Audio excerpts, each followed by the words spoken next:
আবার একটা নতুন টেক নিউজের সময় হয়ে গেছে, আর আমি জানি হাতের ব্যান্ডেজ দেখে এখনই হয়তো আপনারা কমেন্ট টাইপ করতে যাচ্ছেন, হাতে একটু চোট লেগেছে তো কয়েকটা দিন একটু সারতে টাইম লাগবে, তাই জন্য দু একদিন ক্যামেরা ধরতে পারিনি বলে ভিডিও আসেনি। যাই হোক, আজকের টেক নিউজে বেশ কিছু এক্সক্লুসিভ খবর দেবো। তবে হ্যাঁ, কমেন্ট যখন করতে যাচ্ছিলেন এইটা কমেন্ট করুন যে 2025 সালে আপনার রেজুলেশন কি রয়েছে, আপনি কি জিনিস পারফেক্ট করতে চান। আমাদের চ্যানেলের জন্যও যদি কোনো রকম ফিডব্যাক থাকে সেটাও কমেন্ট বক্সে লিখে জানিয়ে যাবেন। যাই হোক, আজকের টেক নিউজ আমরা শুরু করব অ্যাপেলকে দিয়ে।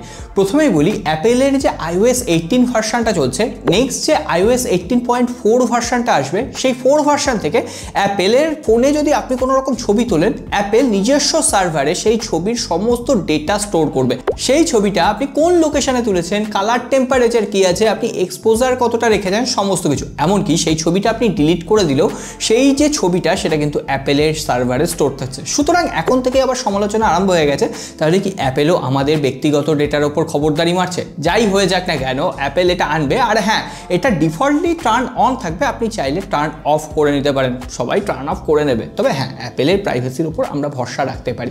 আর একটা ভালো খবর রয়েছে অ্যাপেল অনুরাগী বন্ধুদের জন্য, যারা অ্যাপেলের iPhone 17 কিনবেন বলে ভাবছেন তারা কিনতে পারেন, কারণ অবশেষে অ্যাপেল iPhone 17-এ 120 হার্টজের অ্যামোলেড ডিসপ্লে দেবে।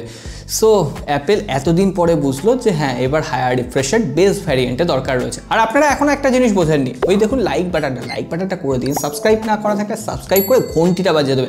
এই ঘন্টি জিনিসটা খুব মেন, সেটা চ্যানেলেরই হোক বা অন্য কিছু, যাই হোক অবশ্যই প্রেস করবেন। তাহলে চলুন পরবর্তী খবরগুলো দেখে নিই। এখনো পর্যন্ত অ্যান্ড্রয়েডের মধ্যে সব থেকে যে ফ্ল্যাগশিপ চিপসেটটা আমরা পাচ্ছি সেটা হচ্ছে কোয়ালকম স্ন্যাপড্রাগন 8 Elite, আর এর পরের যে জেনারেশনটা আসবে সেটা হচ্ছে কোয়ালকম স্ন্যাপড্রাগন 8 Elite 2।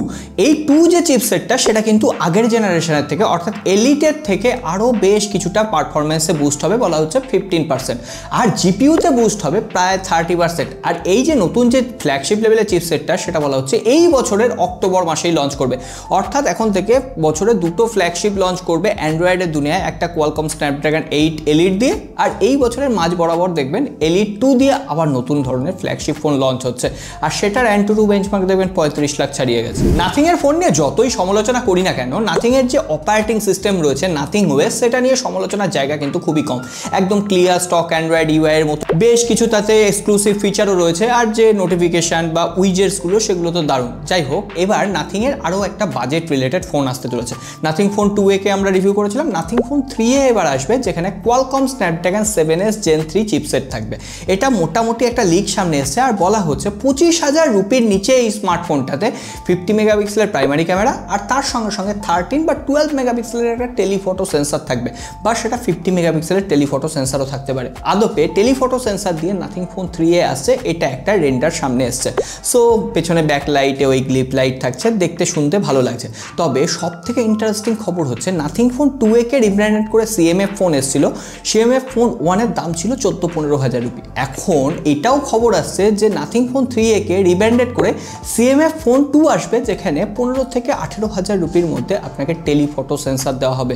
আর সেটা যদি নাথিং করতে পারে টেলিফটো সেন্সার মিড বাজেটে, তাহলে তো ক্যামেরা নিয়ে আর কোনো কথা বলার জায়গায় নেই। তবে হ্যাঁ, অপটিমাইজেশন কেমন হয় সেটা দেখতে হবে। পোকোর তরফ থেকে পোকো X6 Pro যেমন ধরনের তাগড়াই পারফরমেন্স দিয়ে লঞ্চ করেছিল, ঠিক তার সাকসেসর পোকো X7 Pro এবার লঞ্চ করতে চলেছে। তবে এটা চাইনিজ মার্কেটে রেডমি টার্বো 4 নাম নিয়ে লঞ্চ করবে 2 জানুয়ারি, যেখানে মিডিয়াটেকের ডায়মেনসিটি 8400 চিপসেট থাকবে। বলা হচ্ছে এটারও AnTuTu আসবে প্রায় 20 লাখের আশেপাশে। এর পাশাপাশি সেখানে 50+8 মেগাপিক্সেলের ডুয়েল রিয়ার ক্যামেরা, 20 মেগাপিক্সেলের সেলফি ক্যামেরা, IR ব্লাস্টার থাকবে। আর এই ফোনটাই যখন রিজিয়নাল মার্কেটে লঞ্চ হবে তখন সেটা রিব্র্যান্ডেড হয়ে পোকো X7 আর পোকো X7 Pro হতে পারে। রেডমি টার্বো 4 যেটা, সেটা পোকো X7 Pro হতে পারে, আর তারই একটু প্রসেসরটাকে কমিয়ে দিয়ে পোকো X7 লঞ্চ করবে, যেটা বলা হচ্ছে জানুয়ারি শেষের দিকেই লঞ্চ হয়ে যাবে। এরপর কিছু বাজেট আপকামিং স্মার্টফোন রয়েছে, যেমন ইনফিনিক্স নোট 50, সেটাও বলা হচ্ছে জানুয়ারি শেষের দিকে লঞ্চ করবে। 15,000 রুপির মধ্যে নোট 50 যে ফোনটা, সেটাই বলা হচ্ছে একটা ওয়্যারলেস চার্জিং টেকনোলজি থাকবে, আর কার্ভ অ্যামোলেড ডিসপ্লে থাকবে, ইন ডিসপ্লে ফিঙ্গারপ্রিন্ট স্ক্যানার থাকবে। হ্যাঁ, প্রসেসরটা একটু উইক হবে, যেহেতু বুঝতেই পারছেন যে 15,000 রুপিতে এখনও এত কিছু দেওয়া সম্ভব হবে না। কিন্তু হ্যাঁ, দেখা যাক। নোট 50 সিরিজে বেশ কিছু ভ্যারিয়েন্ট কিন্তু অ্যাভেলেবেল হবে, note 50, note 50E, note 50 Pro এই ধরনের। আর পাশাপাশি স্যামসাংয়ের তরফ থেকেও দুটো বাজেট স্মার্টফোন লঞ্চ করতে চলেছে, জানুয়ারির এন্ডে হতে পারে অথবা ফেব্রুয়ারির মিড উইকও হয়ে যেতে পারে। সেটা হচ্ছে স্যামসাংয়ের M16 আর স্যামসাংয়ের F16। দুটো ফোনেরই ফার্স্ট লুক সামনে চলে এসছে। অ্যাকচুয়ালি M যেটা সেটা অ্যামাজনে লঞ্চ হবে, F16 ফ্লিপকার্টে লঞ্চ হবে। মোটামুটি স্পেসিফিকেশান একই থাকবে।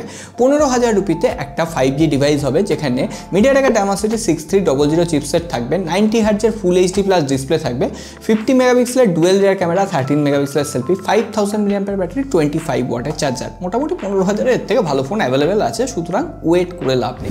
আর স্যামসাংয়ের যে S25 স্লিম ফোনটা, সেই ফোনটাকে স্লিম রাখার জন্য ক্যামেরাতে বেশ কিছু নতুনত্ব টেকনোলজি ব্যবহার করা হবে। যেমন বলা হচ্ছে ALOP টেকনোলজি থাকবে, ফলে ফোনটা স্লিম রাখা হবে। আর যে লেন্সটা সেটাও কিন্তু বাইরে বেরিয়ে থাকবে না, ফলে পেরিস্কোপিক জুম লেন্স দেওয়া সম্ভব হবে। অর্থাৎ S25 স্লিম কিন্তু একেবারে কম দামে আসবে এটা নাও হতে পারে, কারণ সেখানে পেরিস্কোপিক জুম লেন্স থাকছে, মানে দামটা বেশ বাড়বে। আর সেটা সরাসরি আইফোন SE 4কেও টক্কর নিতে পারে, বা দেখা যাবে আইফোন 17 স্লিমকেও টক্কর নিচ্ছে। সো দেখা যাক, যখন খবর পাবো আবার লেটেস্ট আপডেট টেক নিউজে প্রোভাইড করে দেবো। তো আজকে আর টেক নিউজ বড় করছি না, সকলে ভালো থাকবেন, সুস্থ থাকবেন, লাইক কমেন্ট এগুলো করে দেখে যাবেন। দেখা হবে আগামী পর।